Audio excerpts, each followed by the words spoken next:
Hey everyone, in this video I am going to show you how to copy and paste multiple elements at once in Canva. In order to do that, you have to first open your project.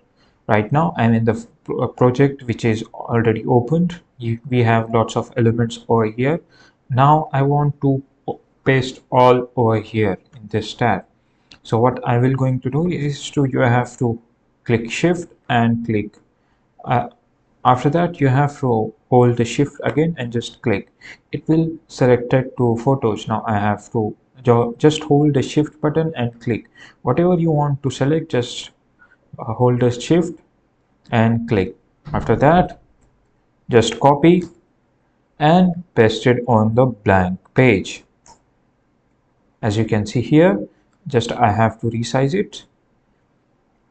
Now you can see I have successfully pasted all the elements at once in Canva. So this is how you can do.